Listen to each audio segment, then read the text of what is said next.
Pertama saya untuk PSP ini adalah gimana caranya agar Anda tahu gimana sih belajar matematika itu. Ya. Terutama mungkin Anda ada sedikit, bukan sedikit juga, peralihan.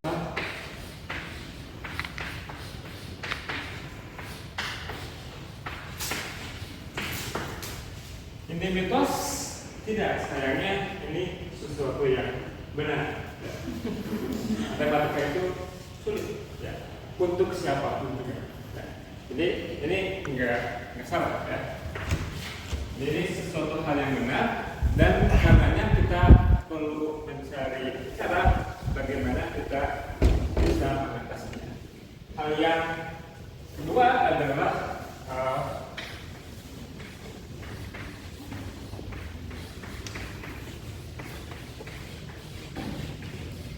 mitos bahwa matematika itu ya kemampuan alamiah yang genetis yang nggak bisa diutak-atik. Ya saya sudah begini adanya, ya udah nggak bisa apa-apa. Nah kalau yang ini salah.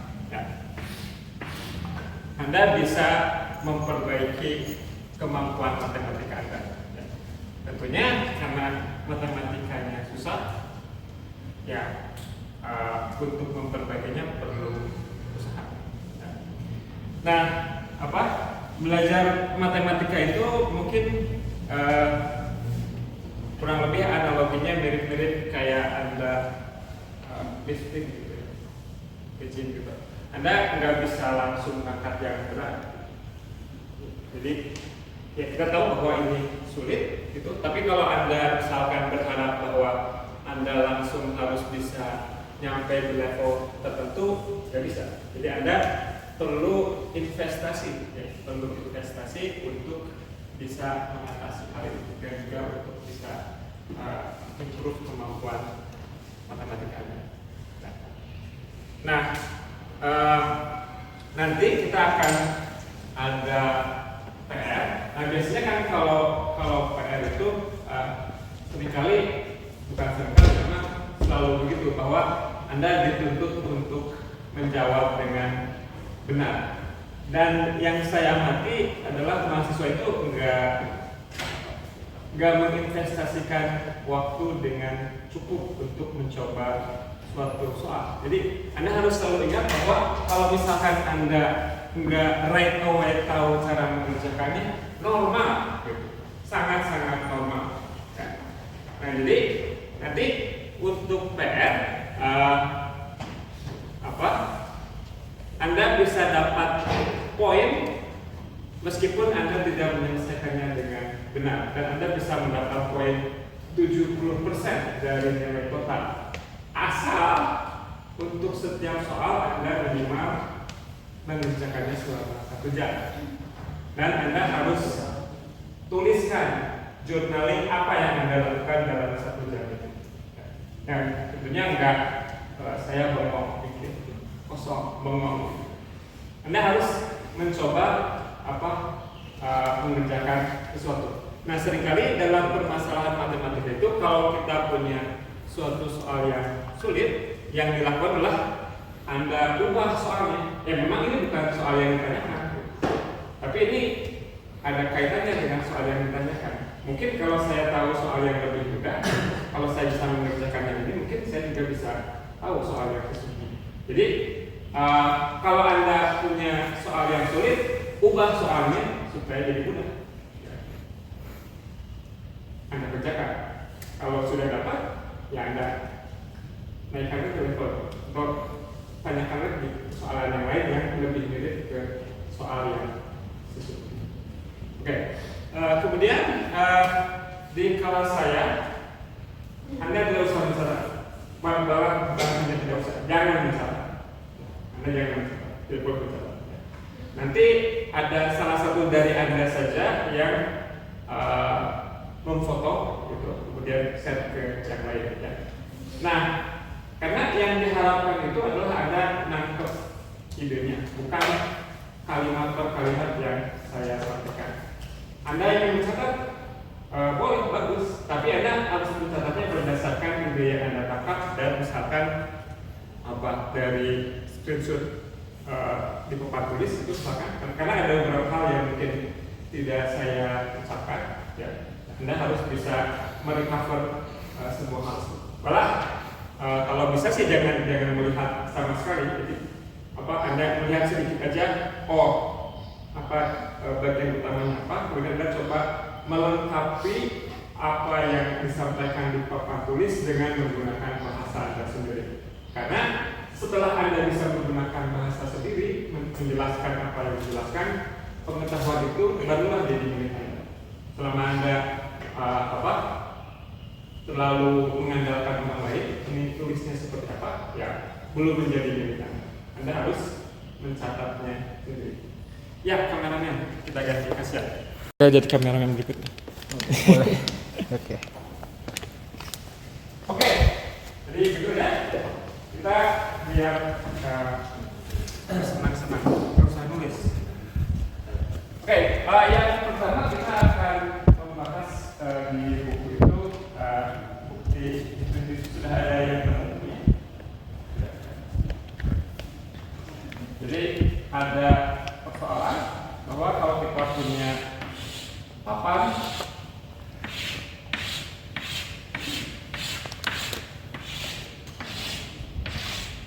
karena ini berukuran M kali N, kemudian kita punya kartu domino. Nah, si kartu domino ini bisa menutupi si papan ini tepat dua kotak. Misalkan begini secara horizontal, atau misalkan begini secara vertikal. Nah, kemudian ada istilah definisi. Papan ini punya perfect cover.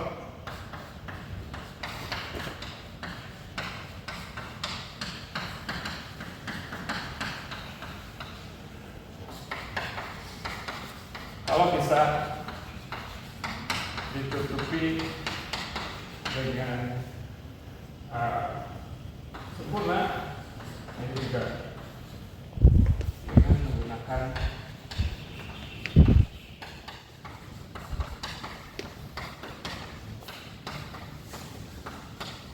ini definisi yang saya berikan mungkin masih ada ambiguitasnya, tapi Anda perlu mengerti, menangkap maksudnya bahwa setiap kartu domino menutupi dua kotak dan kita ingin mengetahui apakah suatu papan bisa ditutupi dengan sempurna oleh kartu domino. Nah, mungkin yang Anda tanyakan, kenapa kita peduli? Ya, Anda nggak harus peduli, gitu sih. Tapi ada orang yang peduli. Nah, jadi di matematika itu kita di encourage untuk menanyakan banyak hal. Ya.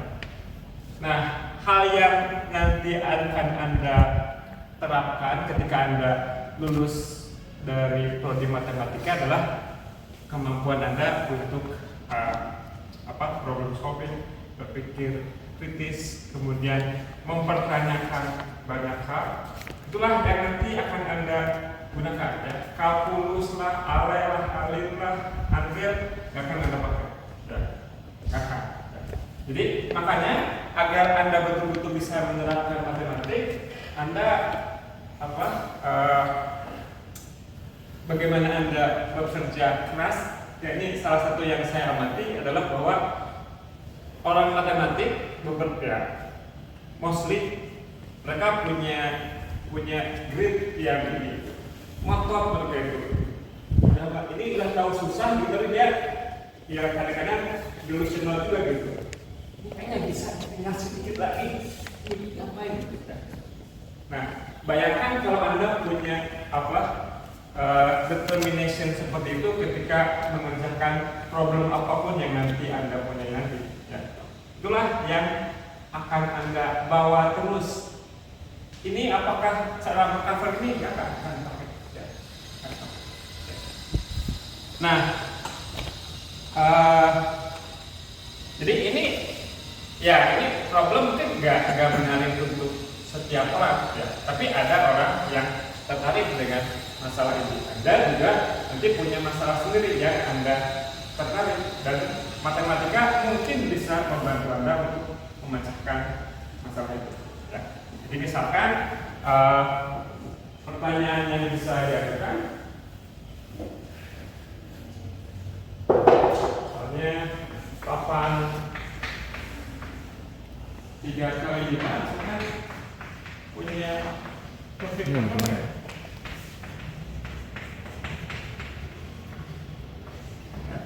Misalnya, ya. Oke, back to main. Terus di bos, terus biar. Tadi saya gedein. Oke. Nah sekarang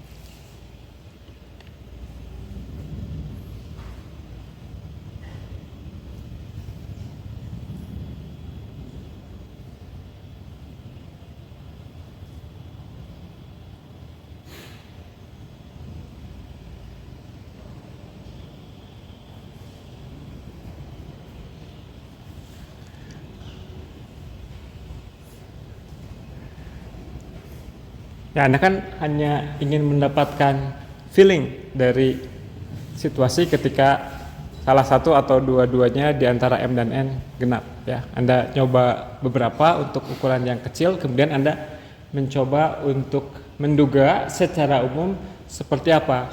Apakah cara Anda menutupi papan yang ukurannya kecil itu bisa diterapkan nggak ke papan yang ukurannya lebih besar gitu.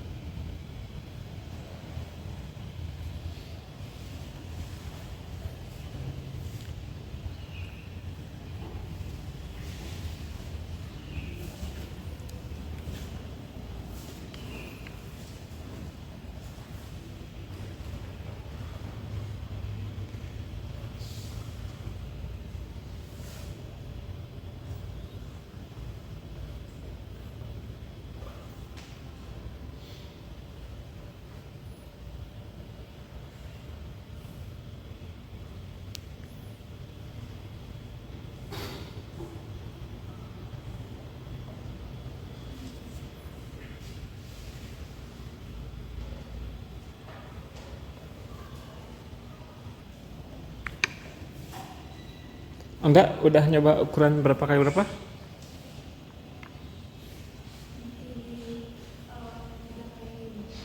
Tiga kali 5? Oh, kita ingin melihat kalau salah satu di antara M atau N-nya genap.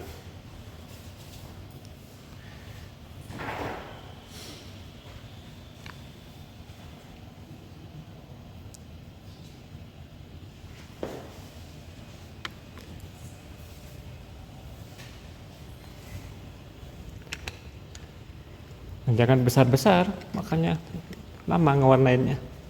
Ngelihat yang kecil aja dulu.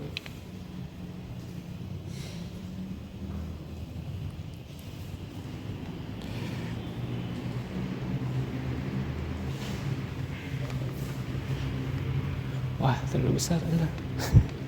Apa-apa. Oke.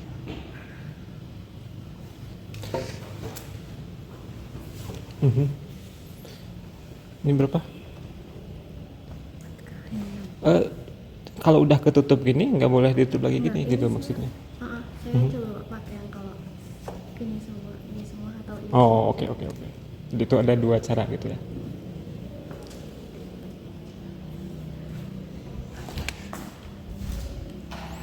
Sorry.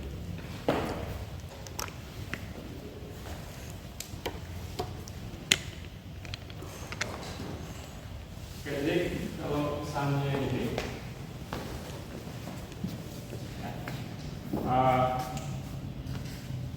saya kasih lagi aja. Ini pakai 2 kali lipat. Ya kalau kita secara sistematis kita ambil yang vertikal aja gitu, jadi bisa. Nah, kalau misalkan ini bisa kita lakukan ya selama apa?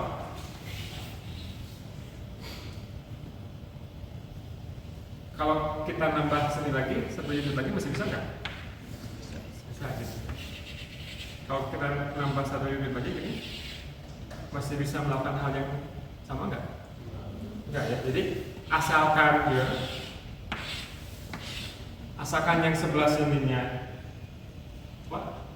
genap, maka kita akan selalu bisa melakukan tiling yang seperti itu. Jadi Anda tinjau aja bagian yang satu kolomnya aja.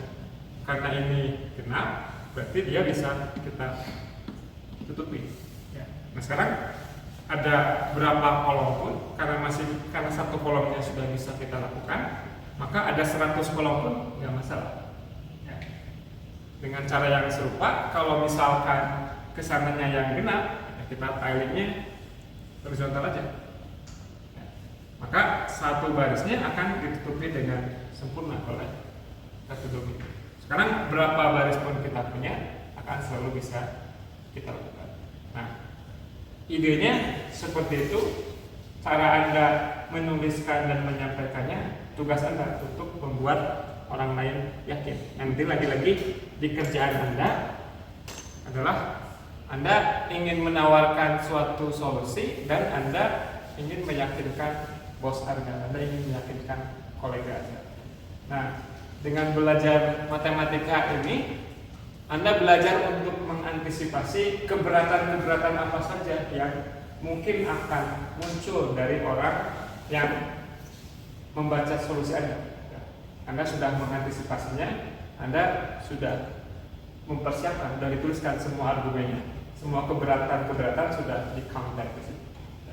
Itu lagi-lagi akan Anda pakai. Jadi saya akan sangat senang Anda nanti bekerja dimanapun yang Anda sukai, nggak harus di matematika, tapi Anda akan menerapkan cara berpikir matematika ini di bidang apapun nanti pekerjaan Anda. Jadi nggak masalah, ini semua akan Anda terapkan di pekerjaan Anda masing-masing. Oke. Nah tentunya karena untuk M atau N genap itu kita tahu bahwa dia pasti bisa. Untuk papan catur yang biasa yang 8x8, kita juga akan bisa mengcovernya dengan sempurna ya, dengan si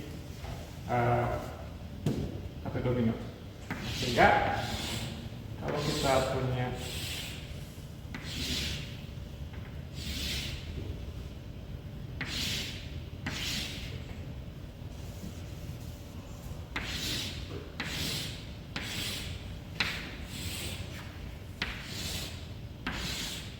papan yang biasa,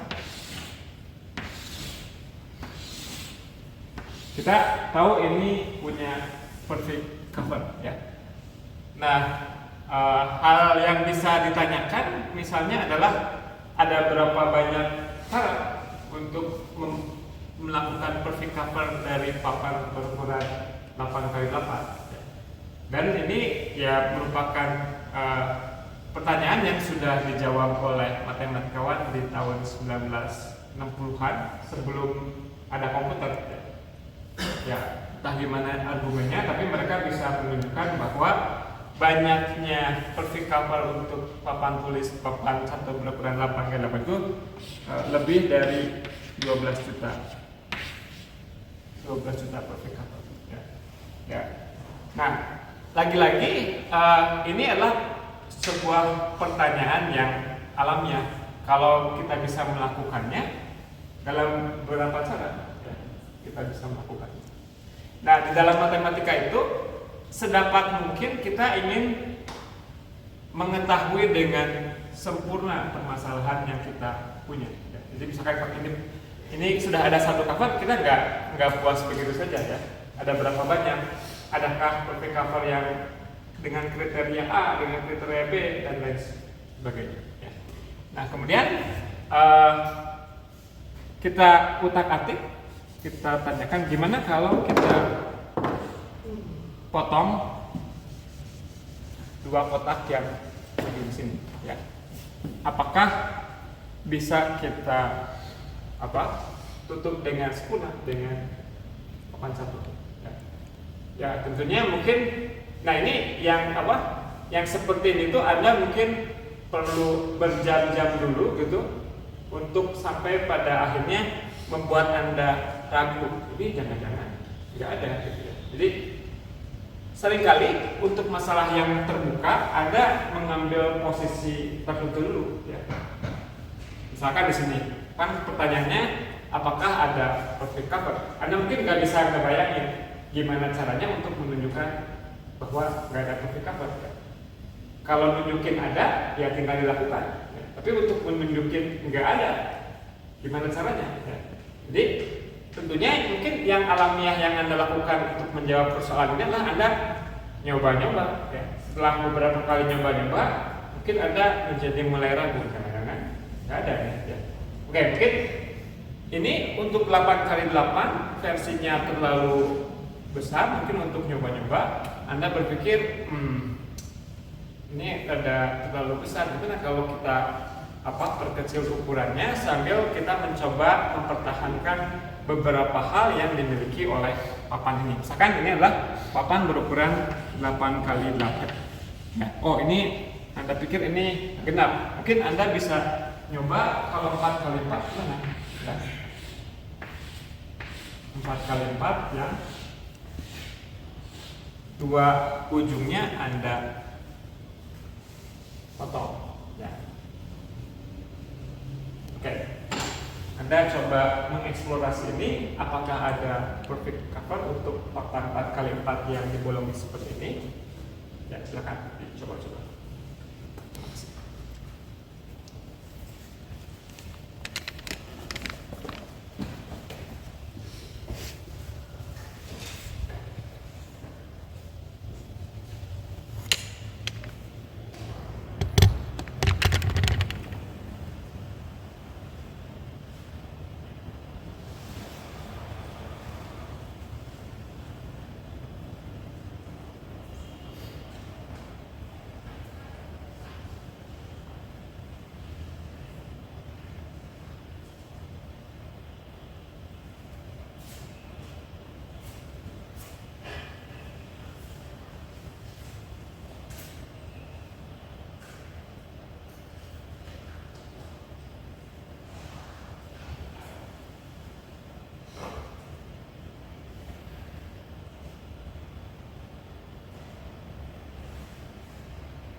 Ada yang berhasil?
Kalau saya kadang-kadang saya bisa ngotot sampai lama sekali untuk menyadari bahwa saya harus mengambil sikap yang sebelumnya dengan kepercayaan saya sebelumnya. Ya. Jadi yang ini setelah nyoba beberapa kali Anda mulai merasa ragu-ragu, jangan-jangan nggak bisa. Tapi kemudian Anda dihadapkan dengan persoalan, kalau saya ingin menunjukkan nggak bisa, gimana caranya ya? Karena kan untuk menunjukkan nggak bisa itu Anda berpikir jangan-jangan karena saya aja yang nggak bisa, jangan-jangan orang lain bisa. Gimana caranya saya bisa menunjukkan bahwa ini itu oleh siapapun nggak akan bisa, bukan hanya oleh saya. Ini nggak bisanya itu bukan karena saya nggak mampu, tapi memang betul-betul suatu tugas yang impossible. Ya. Jadi untuk ini misalkan kalau kita warnai seperti tempat tutup biasa,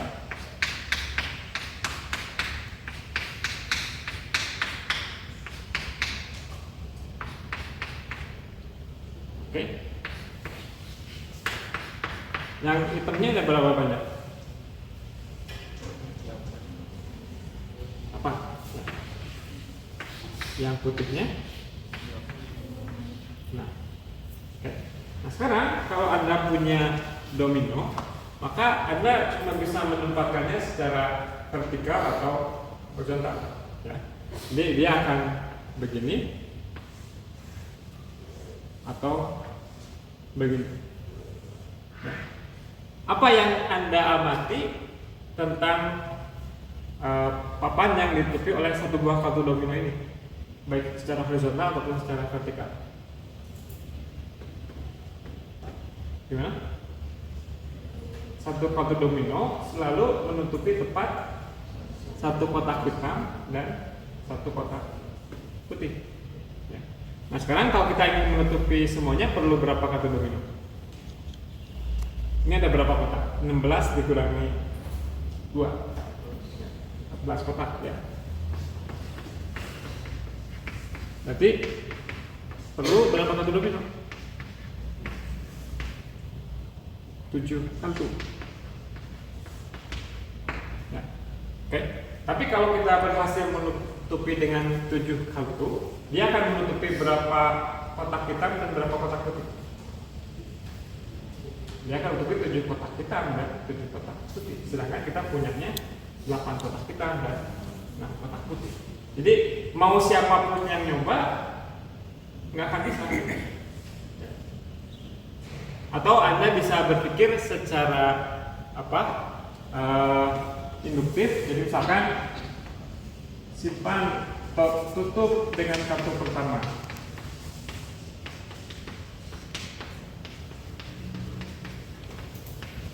Oke.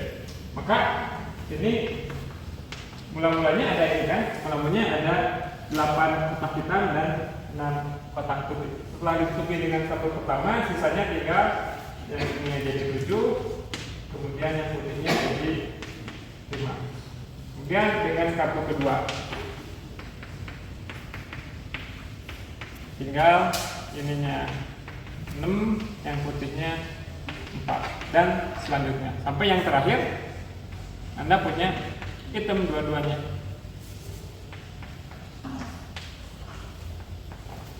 Oke. Maka si yang sisa ini nggak mungkin Anda tutupi dengan satu buah foto domino karena ini ada dua kotak hitam. Jadi argumennya bisa bermacam-macam. Nah, argumen yang sama bisa kita terapkan ke persoalan yang awal tadi untuk papan catur berukuran 8x8 yang diambil dua titik sudutnya. Oke. Nah, hal alamiah apa yang bisa Anda tanyakan dari situasi ini? Kalau diambil, ini kan sebetulnya yang diambilnya adalah dua kotak dengan warnanya sama. Ya. Maka pertanyaan berikutnya, kalau yang diambilnya itu satu kotak putih dan satu kotak hitam, apakah bisa selalu jalan? Jadi hal yang seperti itu perlu Anda latih, perlu Anda biasakan, Anda perlu curious. Ya memang ini bukan persoalan Anda, jadi cukup masuk akal juga kalau Anda nggak punya investment secara emosional terhadap persoalan ini. Tapi Anda belajar ketika Anda dihadapkan suatu persoalan itu untuk mengejar lebih lanjut hal apa lagi yang bisa ditanyakan agar kita bisa memahami persoalan ini itu dengan sempurna secara keseluruhan. Nah, yang tadi apa yang terjadi kalau diambil satu kotak hitam dan satu kotak putih itu bagian dari PR Anda. Nanti ada di soal nomor berapa yang nanti perlu Anda. Oke. Ada pertanyaan?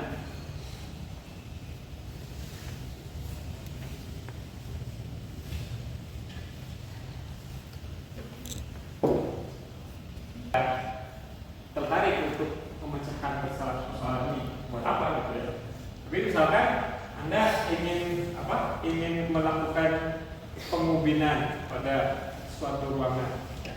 Kemudian ini salah satu soal di buku, Anda punya ubin yang Anda jumpai di Tetris, ya. Ada yang begini, kemudian ada yang begini. Kemudian ada yang set,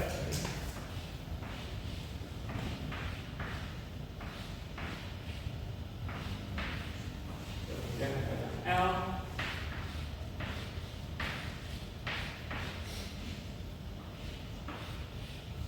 kemudian satu lagi itu yang T.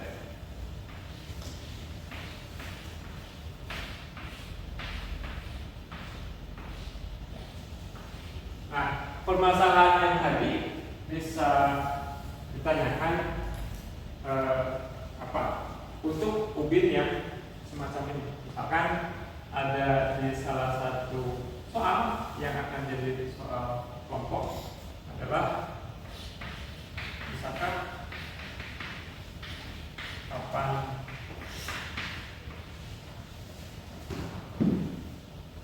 empat kali lima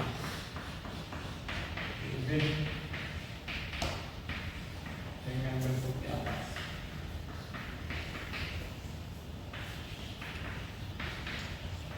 Masing-masing digunakan sekali.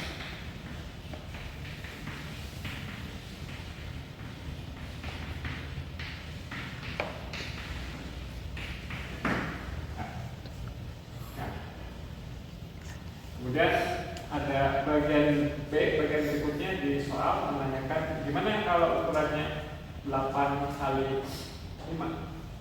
Nah, kita bisa memahami dengan sempurna misalkan kalau kita bisa mengetahui karakterisasi dari bentuk papan seperti apa saja yang bisa diubin dengan menggunakan 5 bentuk ini, masing-masing menggunakan masing-masing ubin sama banyak. Itu karakterisasi yang lengkap. Dengan eksperimen saya tahu bahwa untuk ukuran 20 kali 20 kita bisa menghubungin dengan masing-masing ini. 20 kali 20 itu berarti ada 400 kotak ya. Dan ini masing-masing 4, ini ada 20. Berarti masing-masing ini 20 ya. Jadi dengan menggunakan masing-masing ini 20, kita bisa menghubungin grid yang berukuran 20 kali 20 ya. Ya, misalkan Anda punya kamar kos-kosan gitu 2 meter kali 2 meter, Anda bagi jadi grid 20 kali 20, kemudian Anda ingin menghubungin dengan ini secara estetis, masing-masing dikasih warna yang berbeda, bukan hanya Anda ingin bisa menghubungin dengan sempurna, tapi Anda ingin agar hasilnya bagus. Dan itu adalah salah satu tugas kelompok. Ya.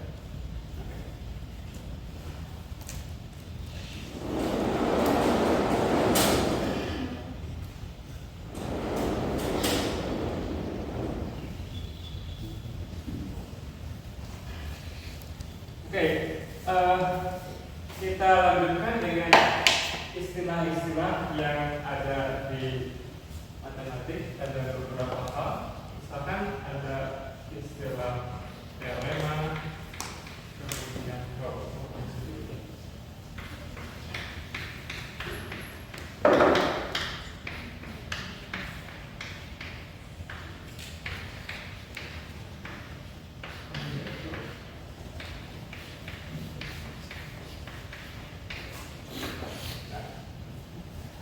kemudian ini secara sederhananya proposisi adalah pernyataan matematika yang benar.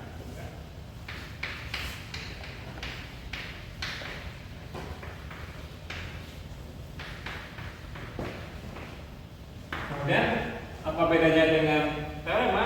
Teorema juga proposisi juga sebetulnya, tapi biasanya yang disebut teorema itu adalah proposisi yang dianggap lebih penting.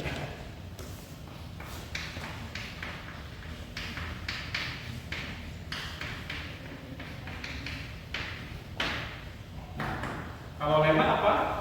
Kalau lemma, nah kadang-kadang ketika kita ingin membuktikan suatu teorema, itu argumennya apa? Argumennya sangat kompleks sehingga kita harus pecah-pecah hasilnya menjadi bagian-bagian kecil. Ya. Nah, si lemma itu biasanya adalah suatu hasil teknis ya yang diperlukan untuk membuktikan teorema. Tapi kita tulis di awal dulu. Jadi misalkan untuk membuktikan misalkan teorema fundamental of calculus, kita perlu perlu hasil yang lain misalkan. Hasil yang lain itu kita tuliskan sebagai lemma. Jadi ini hasil nggak harus teknis juga sih, tapi biasanya yang diperlukan ini juga proposisi untuk membuktikan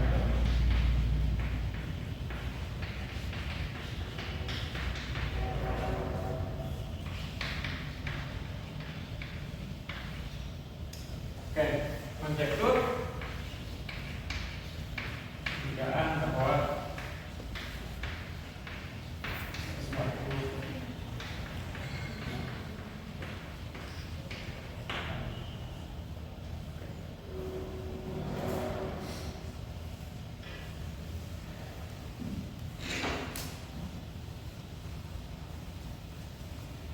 kita akan lihat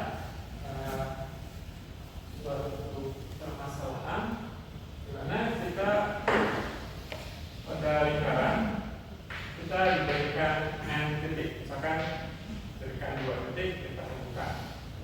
Ini kita memiliki 2 daerah yang dibagi oleh si segmen. Kemudian kalau kita punya 3,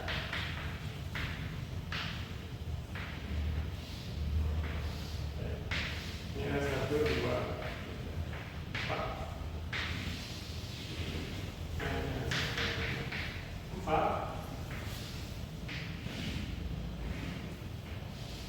Kita hubungkan semua titik dengan sini. 1, 2, 3, 4, 6, 7, 8. N yang sama dengan 5. Ini hubungan sini, ini, ini.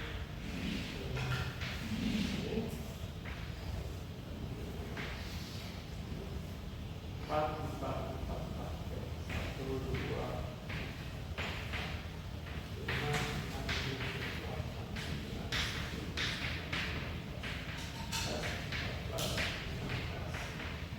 14. Oke, jadi di sini kita punya dua daerah, di sini 4, di sini 8, di sini 16, ini berapa? Kira-kira berapa? Kedua. Ya. Coba Anda bikin gambar sendiri. Berapa? Ada berapa daerah? Enggak, Anda nggak salah menghitung. Anda benar. Ada berapa daerah?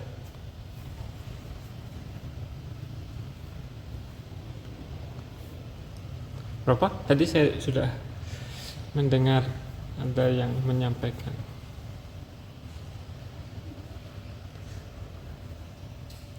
Gak apa-apa, nggak akan dinilai Anda salah, Anda benar, siapa yang peduli ya. Berapa? 31. Ada yang 31? 1 ya. Dan memang 31 gitu ya. Sebetulnya yang lebih tepatnya daerah maksimal. Kalau digambarnya dengan cara tertentu mungkin bisa lebih sedikit ya. Akan tetapi ini menunjukkan bahwa betapa pentingnya bukti ya. Kita melihat bahwa ini ada keteraturan 2, 4, 8, 16. Pengennya sih 32 dan cukup masuk akal kalau kita menduga bahwa memang hasilnya akan 32. Tapi kalau Anda nyoba hasilnya 31, ya Anda nggak bisa maksa bahwa yang berikutnya adalah 32. Nah, inilah kenapa di dalam matematika kita nggak cukup hanya menunjukkan dengan beberapa contoh ada suatu keteraturan. Katakanlah misalkan ini benar terus sampai N sama dengan 1000 gitu. Kemudian Anda mengklaim bahwa untuk N sama dengan 1001 juga benar gitu. Gak bisa gitu. Sebelum Anda membuktikan bahwa ini benar untuk setiap N, meskipun Anda melihat kelihatannya akan berlanjut polanya, Anda nggak bisa menyimpulkan bahwa itu akan selalu terjadi. Anda perlu bukti yang menjamin bahwa memang dia akan terjadi seterusnya. Jadi si konjektur ini akan menjadi teorema kalau kita sudah membuktikan bahwa ini berlaku untuk setiap N. Tapi nyatanya nggak berlaku ya. Nah ini yang disebut sebagai contoh penyangkal ya. Jadi untuk menyangkal bahwa sesuatu itu sebetulnya salah, Anda cukup. Jadi misalkan konjektur yang bisa Anda ajukan setelah melihat keteraturan ini adalah bahwa banyaknya daerah yang diperoleh ketika kita menempatkan N titik. Ini formulanya apa di sini nih? Ini 2 pangkat N-1 ya, dugaannya. Karena kalau N-nya 2, ini jadi 2 pangkat 1. Kalau N-nya 3 jadi 2 pangkat 2 dan selanjutnya. Jadi kalimat konjektur yang ingin Anda ajukan adalah bahwa kita bisa mendapatkan sebanyak 2 pangkat N-1 daerah untuk setiap N konjekturnya. Nah, untuk menunjukkan bahwa si konjektur ini salah, cukup Anda tunjukkan bahwa ada N tertentu yang membuat ini salah gitu. Yang barusan adalah ketika Anda nyoba-nyoba, ketika Anda mencoba untuk N sama dengan 6, ternyata hasilnya 31 dan enggak sama dengan 2 pangkat N-1 ini. Ya. Berarti si konjekturnya salah gitu. Ya. Jadi untuk membuktikan salah, Anda cukup menunjukkan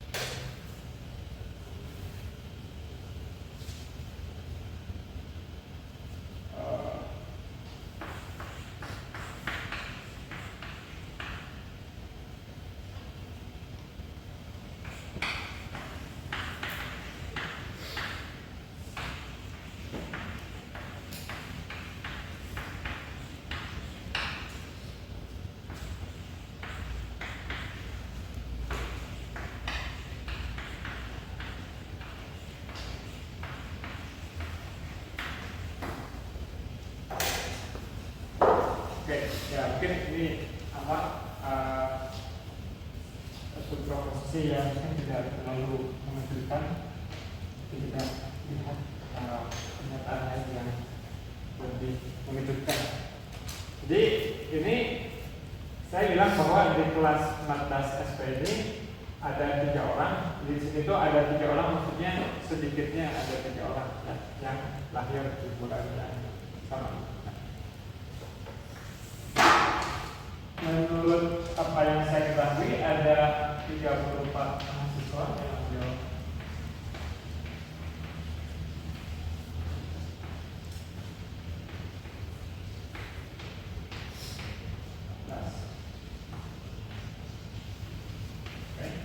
bahkan kita buat kotak-kotak dari 1 sampai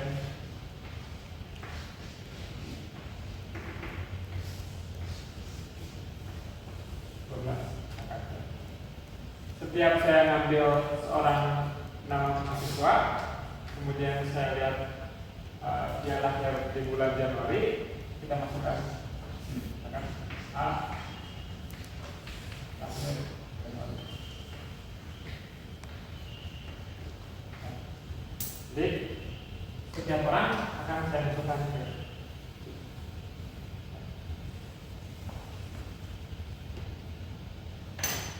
Oke, nah apapun yang terjadi, kasus terburuk bahwa ini itu tidak berlaku kalau kasus terburuk ini terjadi itu kalau di masing-masing bulan paling banyak berapa orang? Kalau nggak terjadi, berarti paling banyak 2. Nah, tapi kalau di sini ada 2 orang, di sini ada 2 orang, di sini ada 2 orang, di sini ada 2 orang, dia cuma berapa orang? 24 orang. Ya. Kurang dari 34.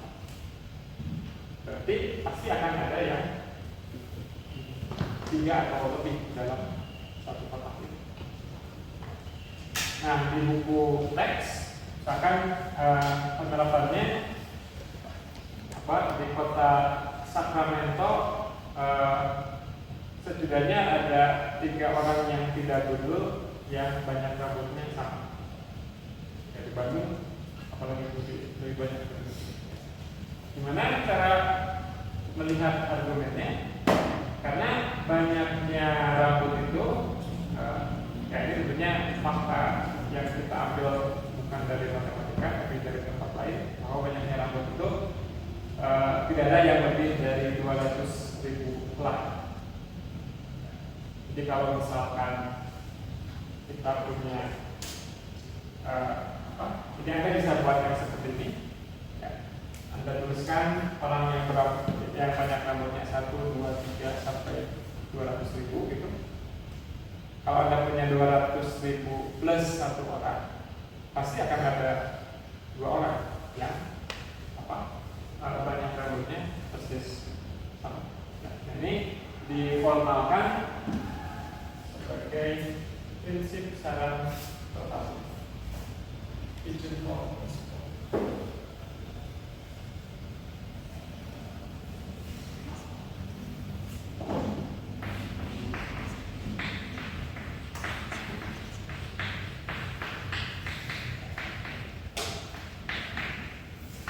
Jika ada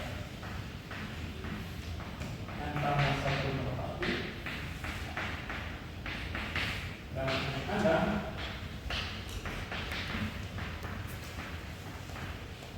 maka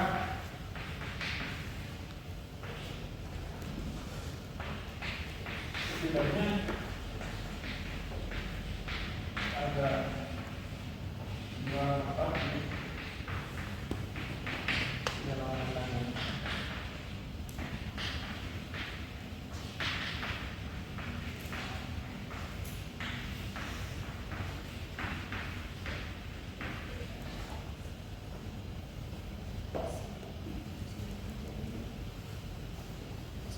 Jadi misalkan ini ada kandang sebanyak N, merpatinya ada N plus 1. seburuk-buruknya adalah kalau kita berhasil mendistribusikan satu merpati pada setiap kandang. Tapi akibatnya kita masih punya satu sisanya, dan sisanya harus masuk ke salah satu kandang entah yang mana. Jadi pasti akan ada dua merpati yang terdapat dalam satu kandang. Bukan tepat dua ya, minimal ada dua. Bisa aja misalkan di sini ada 3, di sini ada 5, dan sisanya kosong. Tapi setidaknya akan ada 2 atau lebih merpati dalam satu kandang yang sama. Nah, untuk perumumannya adalah kalau kita punya KN ke 1 merpati dalam N kandang, maka setidaknya ada berapa merpati?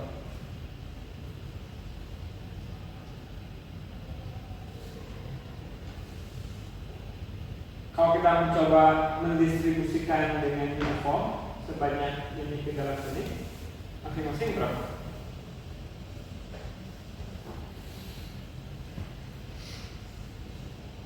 Ini bagi yang habis dibagi, berarti yang masing yang dibagikan semuanya berapa? Apa? Atau bilangan jumlah terdekat ketika ada membagi dengan ini.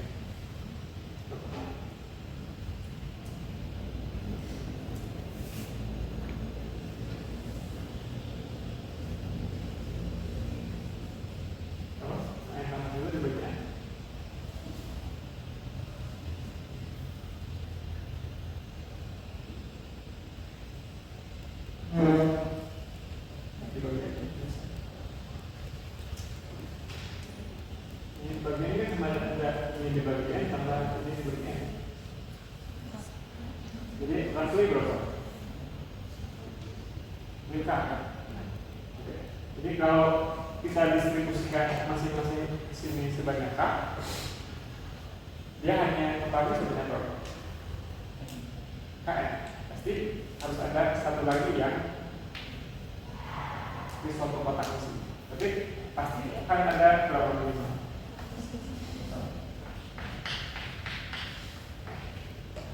Nah ini apa lebih baik Anda mencoba memahaminya secara intuitif, jangan dihafalin secara. Kalau ini nggak terjadi, gimana?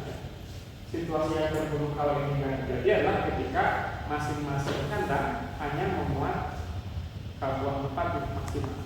Tetapi kalau seperti itu, kita hanya punya paling banyak KN merpati, padahal kita punya KN besar. Jadi ini nggak mungkin bahwa paling banyak hanya K, harus ada yang K plus 1 atau lebih. Oke. Sekarang Anda coba, Anda punya bilangan dari 1 sampai mungkin ada baiknya saya coba tulis saja.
Saya punya 8 buah kartu, saya tulis dengan angka dari 1 sampai 8.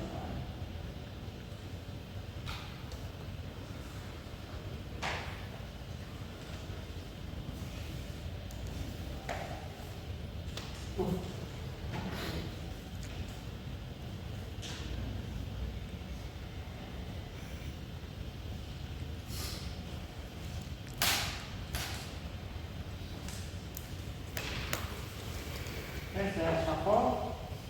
Kemudian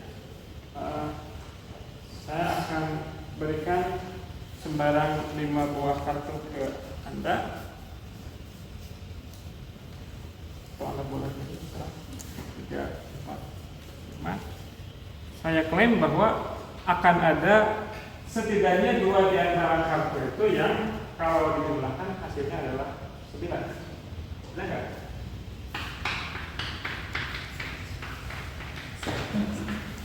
Jika diambil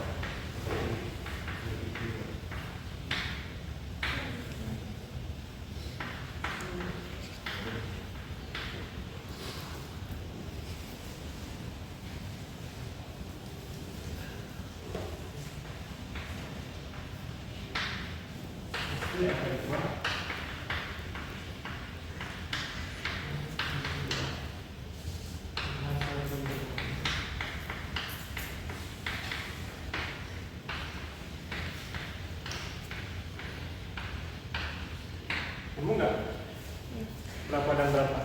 3 sama 6. 3 sama 6. Jadi ini bukan hanya kartu 5 kartu yang saya berikan kepada dia.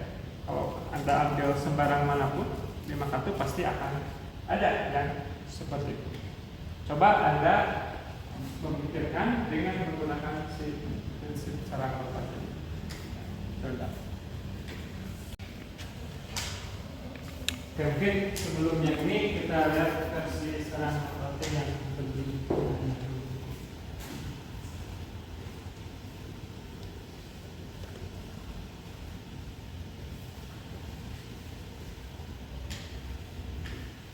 bahkan Anda punya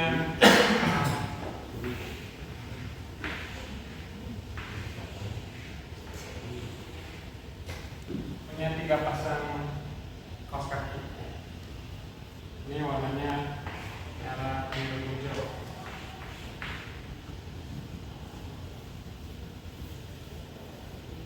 Kemudian Anda karena bulu-bulu pergi, kemudian karena ruangannya gelap, itu misalkan Anda ingin memastikan bahwa Anda akan, jadi sepertinya sudah tercampur. Anda ingin memastikan bahwa setidaknya Anda punya 1 pasang kaos kaki yang warnanya sama.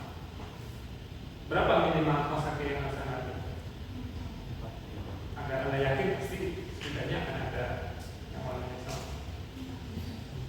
Nah, karena kalau kita memakai ini merah, kemudian ini biru yang kosong, kejadian buruk yang terjadi adalah kalau Anda ambil 3 dan masing-masingnya 1. Anda nggak punya kaos kaki yang warnanya sama. Tapi kalau Anda ngambil 4, yang paling buruk adalah 3-3 yang itu, yang satunya lagi harus salah satu di antara ini. Jadi dengan 4 saja cukup menjamin bahwa Anda akan mempunyai kaos kaki yang sepasang yang sama warna. Sekarang Anda coba, berarti si 2-nya ini adalah di kesimpulannya ya. Jadi Anda harus mendistribusikan sesuatu ke dalam berapa kotak ini. Tadi yang ini yang barusan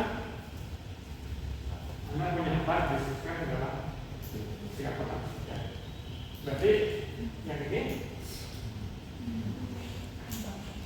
4 kotak ya. Sehingga kalau misalkan situasi yang terburuk adalah masing-masing isinya adalah dapat 1, yang satunya lagi harus salah satu. Nah, tapi sekarang ini si kotak ini masing-masing apa? Sehingga nanti ketika ada 2 itu kesimpulannya ada 2 bilangan ya, hasil penjumlahannya 9. Berarti ini kotak-kotak itu Anda beri deskripsi seperti apa? Oke. Jadi misalkan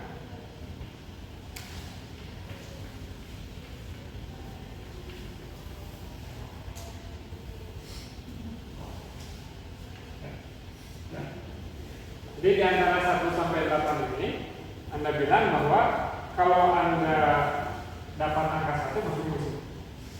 Kalau angka 8. Kalau angka 2 angka 7 masuk ke sini. Dan selanjutnya. Sekarang kalau Anda punya 5 bilangan, maka yang terburuk adalah bahwa Anda masing-masing punya 1 bilangan di sini. Tapi Anda punyanya 5 bilangan. Jadi pasti Anda akan mempunyai kotak yang terdiri dari 2 bilangan. Ada kotak yang terdiri dari 2 bilangan. Tapi kalau ada kotak yang isinya ada 2 bilangan, si kotak tersebut hasil penyimpanannya adalah bilangan.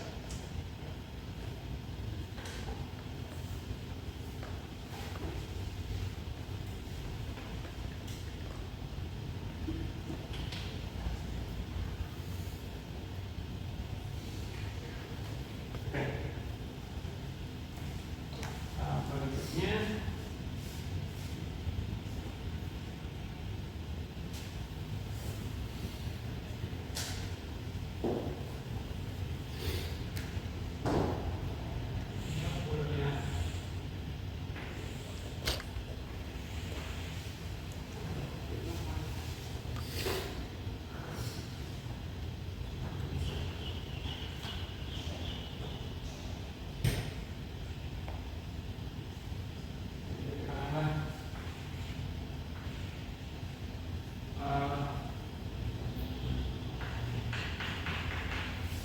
kita menempatkan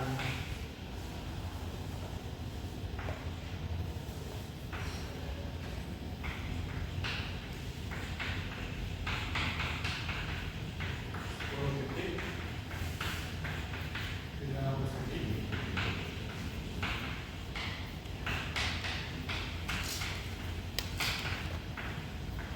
Setidaknya ada 2 titik yang jaraknya tidak lebih dari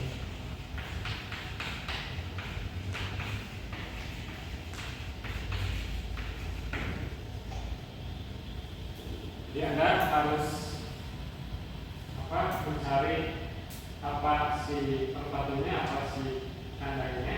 Dan kalau kesimpulannya 2 untuk pengalaman Anda tadi, berarti Anda benar-benar harus mendistribusikan satu buah ke dalam beberapa kotak.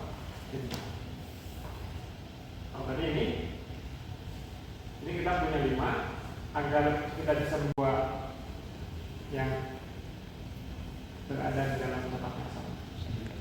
Nah, tapi si 9 ini Anda perlu cari tahu dia deskripsinya apa masing-masing.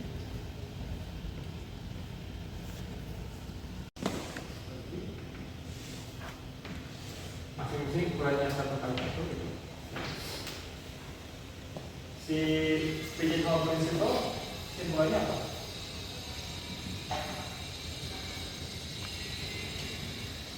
Situasi terburuk adalah kalau masing-masingnya dapat 1, tapi satunya lagi pasti harus 2. Jadi dengan pigeonhole principle maka pasti ada 2 titik yang termuat di dalam kotak yang sama. Bahkan sini dan sini. Nah, seburuk-buruknya jarak sejauh-jauhnya jarak 2 titik dalam satu kotak berukuran 1 kali itu adalah ketika titiknya berseberangan di sini. Ini jaraknya adalah kalau ini 1.1 ini. Jadi kalau ada 2 buah titik yang berada dalam kotak yang sama, maka si jaraknya itu pasti lebih kecil sama dengan 1. Tadi teman Anda bilang kalau 9 saja cukup, mungkin bisa dikonstruksi untuk menunjukkan bahwa kalau 9 nggak cukup. Katakanlah misalkan yang di sini sebelah sini ini geser dikit ke sini gitu, di sini ya akan satu atau gimana?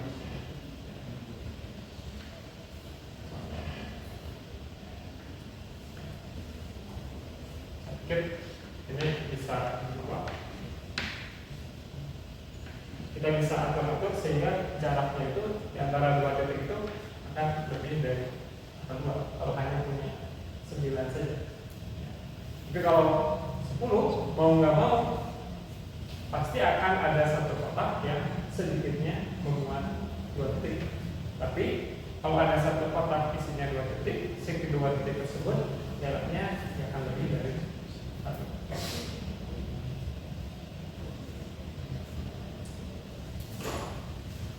Oke, ada satu lagi. Ini cukup keren soal favoritnya Fish on Fish.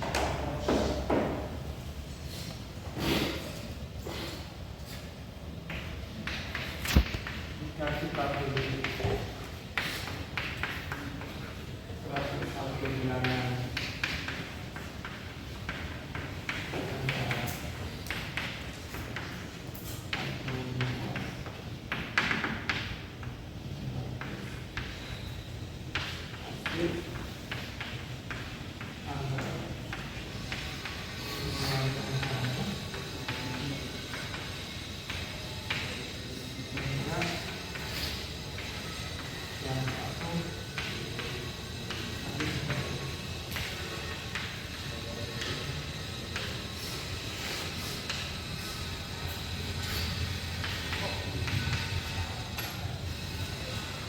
sebenarnya kalaupun kita nggak menyelesaikannya dengan sempurna ya, kira-kira kalau statementnya seperti ini perlu kita bagi ke dalam berapa kotak agar kita punya kesimpulan pasti ada 2. Tadi kan ini agar memastikan pasti ada 2 yang tinggal di satu kotak kecil, kita harus bagi menjadi 9 daerah. Kalau yang ini bilangan 1 sampai 200 ini kita harus masukkan ke dalam berapa kotak agar nanti kesimpulannya pasti akan ada 2. Terus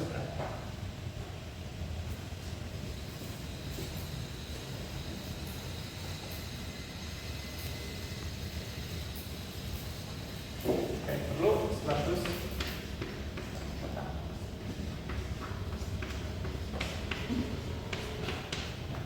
Kita perlu memikirkan si kotaknya itu isinya apa saja, sehingga nanti kesimpulannya adalah kalau kita memastikan ada 2 bilangan di kotak yang sama, kita tahu bahwa bilangan yang satu harus membagi bilangan yang lainnya. Jadi berarti kalau setiap kali kita ngambil, kalau sebuah kotak itu isinya lebih dari 1, maka setiap kita ngambil 2 di antaranya, kita selalu selalu mendapatkan bahwa yang satu membagi yang lain.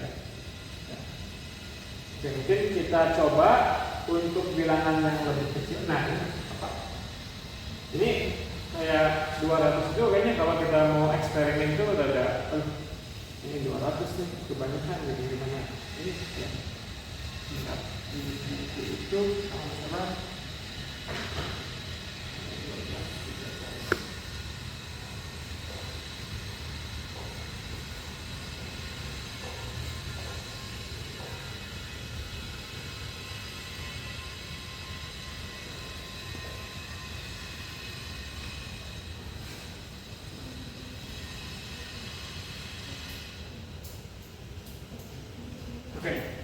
jadi ini kita akan ganti versi sederhana dari ini. Kita punya bilangan dari 1, 2 sampai 12, ambil 7 ya. Ada 2 di antaranya. Yang satu membagi.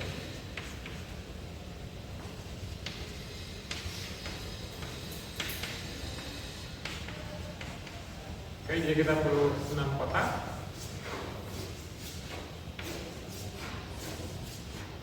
Kita harus beritahu Kalau kita nemu angka berapa, masukin ke kotak yang mana?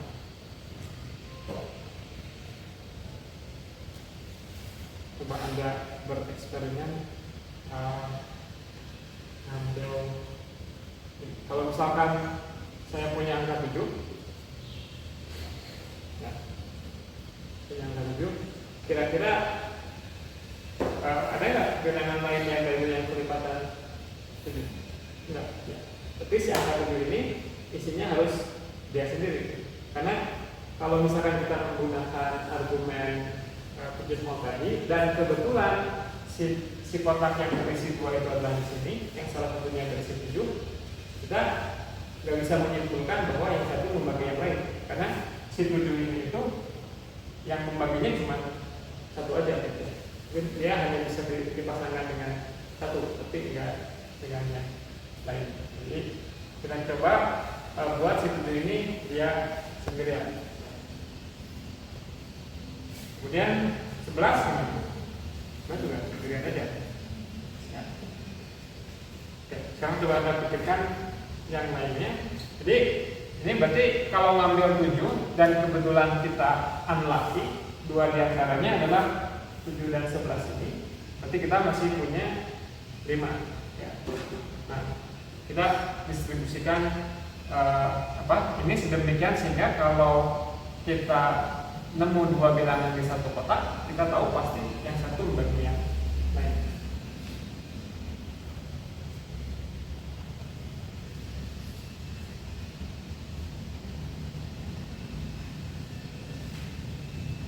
Kita eksperimen aja, misalkan berapa? 2 dengan 4, ini yang belum 3 dengan, nah terus yang belum siapa? 1 dan 5, 9,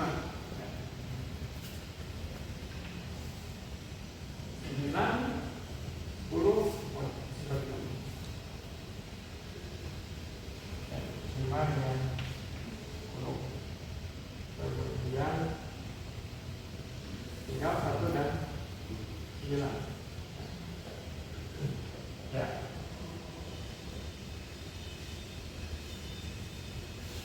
Ini 9 bisa 9 lalu kita kalau pembagian kotaknya begini jalan nggak?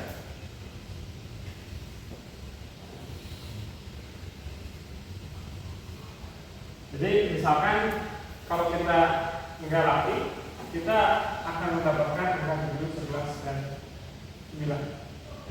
Berarti sisanya kita masih punya 4 bilangan. Dan di antara 4 bilangan tersebut, karena kita hanya punya 3 kotak, pasti salah satunya berasal dari kotak yang sama. Jadi akan ada 2 bilangan yang berada di kotak sini, di kotak ini atau di kotak ini. Padahal sembarang bilangan di kotak yang ini adalah yang satu membagi yang lain. Ini juga dan sini juga.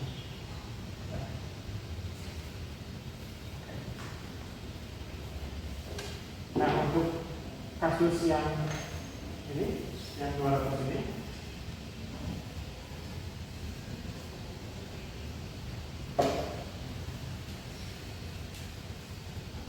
nah, yang perlu Anda sadari adalah bahwa kita mendapatkan bahwa pelabelannya seperti ini itu mungkin mengetahuinya itu bukan dalam hitungan menit, dalam jam, mungkin dalam hari gitu. Anda baru setelah nyoba beratus-ratus eksperimen melabelinya seperti apa yang terpisah.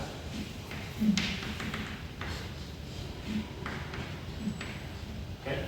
Kemudian jika n adalah bilangan yang berbentuk n dikali 2 maka dengan n kecil, masukkan n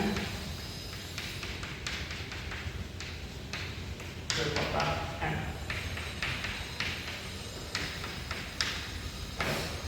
Misalnya nih berapa?